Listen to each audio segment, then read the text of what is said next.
আজকে আমি গরুর কলিজি, ফ্যাপসা, গুর্দা, তিল্লি এগুলি নামাইছি। কিভাবে এটার প্রসেস করি এটা আপনারা আজকে দেখে শিখবেন। কলিজির ভিতরে যে রক্তগুলি থাকে সেই রক্তগুলি থাকে না, সেই রক্তগুলি হারিয়ে যায়, খাইতে খুব টেস্টি হয়। এভাবে আপনারা করে খাবেন। পানি বসাইছি, পানিটা বলক আসলে ওটার ভিতরে ঢেলে দেওয়া চুলা আমি দিয়ে বসাবো।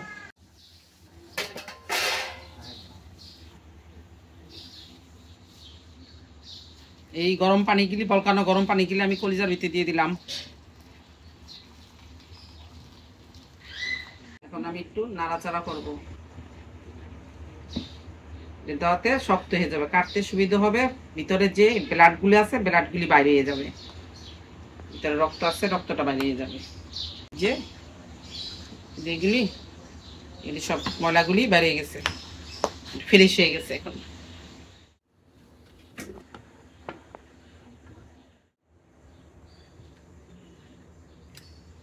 আমি এখন তুলে নিতেছি এগুলি, ঠান্ডা হয়ে গেলে তারপর আমি কেটে নিব।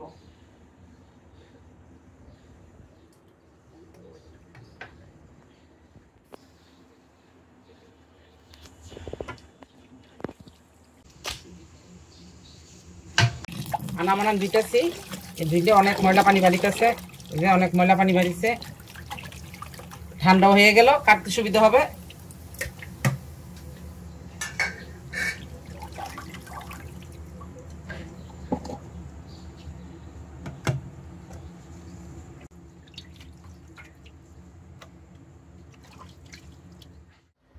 আমি এখন এই ছোট ছোট করে কাটতেছি, ছোট ছোট করে কাটটা এইভাবে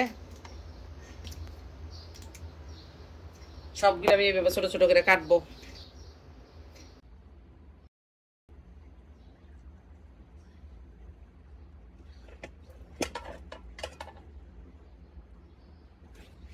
উপরে গরম পানি দিয়ে সিদ্ধ হয়ে গেছে ভিতরটা, ঠিক আছে।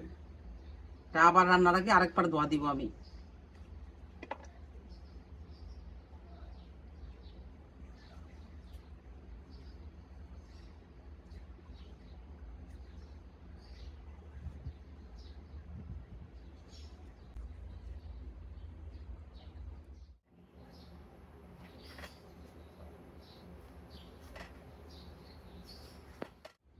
ছোট্ট একটা তিল্লি আছে, এটা তিল্লি বলে, কলিজার সাথে থাকে। এটা আমি ছোট ছোট করে কাইটা তেলে শুকনো করে বাজে দেবো, ময়লাগুলি ফালায় ফেলায়।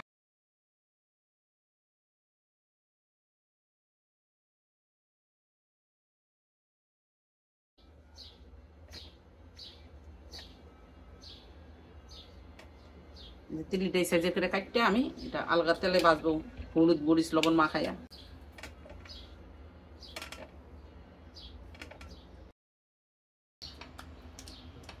এটা তিল্লি পরে তেলটা ভাজা দিব। আবার ফিরে গরম পানি দিলাম, গরম পানিতে আবার একটা ধোয়া দিব আমি।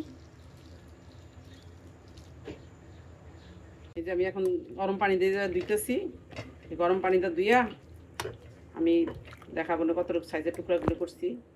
এই যেভাবে ধুইলে গন্ধ থাকে না, একটা যে গরুর কলজার ভিতরে একটা গন্ধ থাকে, কলজার ভিতরে ভিতরে একটা রকমের চাকটা থাকে, তারপরে কলজার ভিতরে যে রক্তগুলি জমা থাকে এই সব বাইরে যায়। এই যে পানির মাধ্যমে পানিটা ভিতরে সব নোংরা বাইরে গেছে, পানিটা এত ময়লা। এই নিয়ে 3 বার দিলাম পানি, এরকম ময়লা পানি বেরতেছে।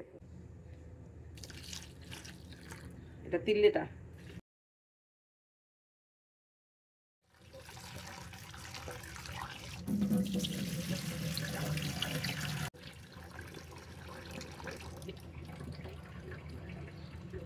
আর দিব না, এটা কিন্তু মশলা মাখায় তেলে ভাজে দিব।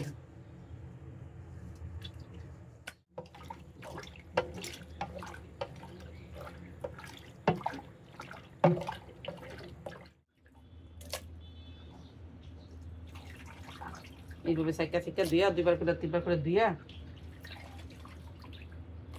এই যে আমি এই সাইজ করে করে কেটে নিচ্ছি। কলজা গুর্দা যেভাবে সাইজ করে করে কাটছি।